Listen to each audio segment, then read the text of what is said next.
Alright. Alright, we're back. We're back.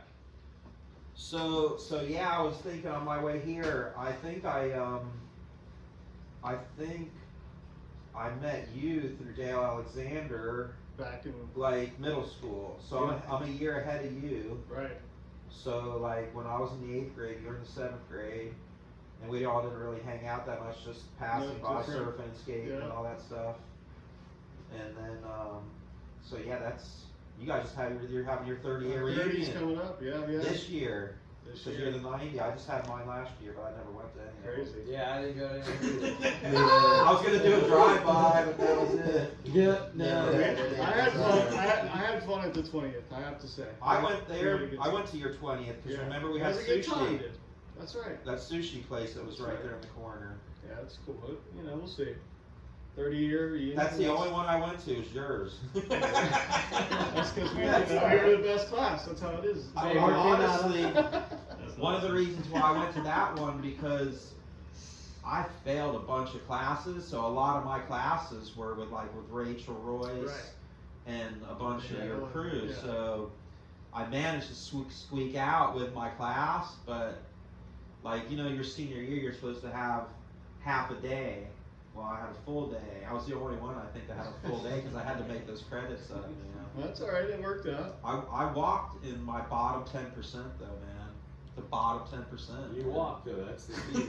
That's all that that's all I matters. hear is you That's all walk. it Yeah, you does. catch up and start. Hey, so let's talk about it. When did you get into surfboard shaping? When did you know it was something that Man, you were gonna pay the so- rent with maybe? And Yeah, so I mean, I'm from New York and we lived in New Jersey. And when I was really young, we saw surfers on the beach in New Jersey. My mom was always like, I was always pointing at them and like really mesmerized by them surfing the waves. So my mom moved to Juno Beach in like '74. yeah, You know, when you could ride a dune buggy on the beach and right. you know nice. you build your fire where the sea turtles laid eggs. You know that hole. Probably cook a sea turtle and an egg on that same fire. Yeah, I'm sure it happened a lot. Yeah. So we lived on Celestial Way where the old pier used to be. So I grew up on hanging out and walking on the beach right by the old Juno Pier. Beautiful. And I was still 4 or 5 years old, and then we lived there for a couple of years, and I was introduced to the lifestyle at a young age, fishing, snook fishing, and surfing, bodyboarding, skimboarding. Was into that. That was some evil stuff. I did that too. Did you ever have a sandpiper skimboard? I had a sandpiper, man. Damn, it's a with lucky I that could still egg walk. crate. I have a The funny. handles on the side. Yeah, handles on the side. They could break and it didn't matter. You could still ride it. I have a funny story about skimboarding. I was with Dale Alexander. This was 100 years ago. Who knows? Probably middle school. And we go skimboarding, and of course, I break my wrist. I'm like, what? With Dale Alexander, and I never. Every time I see Dale, or he says it's like Think I'll never. about that. Yeah, I'll never. Was he living over there by the Yeah, lake he was back living. on? So what was that? What was he on? It was right by the mansion. Yeah. He was right across the Did street. you know? Of the old. Yeah, school. right on the right. Yeah, it's not there's far from Celestial Way. It's but- a castle. They call it the Yeah, the castle. castle. Yeah, I remember when he lived over Yeah. there for a little So while. that's when we were hanging out a lot, like. And I you think guys were going to Peerless yeah, 8th grade. all the time. Oh yeah. So that was like my first thing, and then Haven't skimboarded since, by the way. I had one of those sandpipers, and I remember I put it up in the sand next to a fire at the pier, and the whole bottom bubbled from the heat, and it was like corrugated. There was it was the inside of it. Yeah, it had like Had a little cross- wire or something. It was like plastic corrugated, so it stayed down on those edges, but bubbled up in between, so it had this grid. And then shortly after that, I had one foot on the nose and one on the tail, and the wave just blasted it and half it broke in half right in the middle, man. They were cool, man, like an apple board, pretty much. Yeah. How many Weird boards do you shape. think you've shaped now? Yeah, that Well, was You got a like, number? You got a number I, on that one? I'm curious. When I made boards for about 10 years and didn't really count, I was probably, man, in the couple hundred, because when I first started, the first year I made like 3 or 4 boards, the second year maybe a dozen, the third year maybe none, The fourth year, maybe, you know, so the first years it was just me and my buddies were always, you know, like kind of broke, and boards were expensive. You know, when I started making boards was in 1997, and that's when like Lost was like hot and Burn, and Al Merrick was coming around here, and those boards were all, you know, even then $600, $500. By the time you got fins and a leash and a traction, you were pushing, you know, $600. So we, you know, I bought a few brand new boards over the years. I used to ride MTVs in the beginning, and then I went to Natural Art for a while, and Dan Buzzard used to help me make custom orders for Natural Art, and I had some great channel boards. So my first board was really happy with Natural Art boards. They were, you know, they were floaty. You had to have a Natural Art board at some point in time. And then I got boards from my buddy's sister's boyfriend. His name was G Rainbow. Do you remember G? G-E-E? This guy was a pretty talented shaper. He had a thing going, like, and that was like mid-80s, probably mid-80s. I got boards from him for a while, and I got a million boards from like hand-me-downs and thrift stores and garage sales. And I think that's what really kind of got me interested in making boards, because I got a lot of boards to ride, and I started to figure out what worked and why it worked.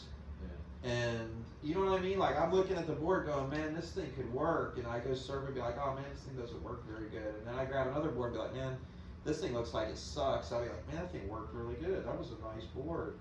You know, so I surfed a lot of different boards in a short amount of time, and I was repairing them too.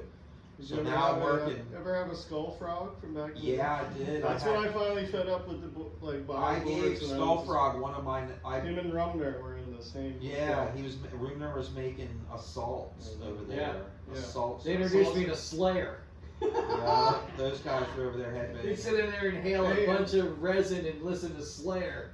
And man, that's where I met Friday Rumner, night back actually. in the day. But you can vouch for that board that he made with the channels through the tails. Yeah. I had some of the best sessions man, ever on that. So I had I went to California in the 9th grade, and my uncle lived in Santa Barbara, and we were all probably watching Kim Mierig and Curran come up, and all these people riding. You know, everybody knew Al Merrick by then if you were surfing, all over the magazines, blah, blah, blah. So I talked my mom, we went to Channel Island Surf Shop, State Street, downtown Santa Barbara, and I got a 5'4" triplane hull, which is basically the Flyer. Yep. And it's a triple concave and hip, really round squash, 3-fin.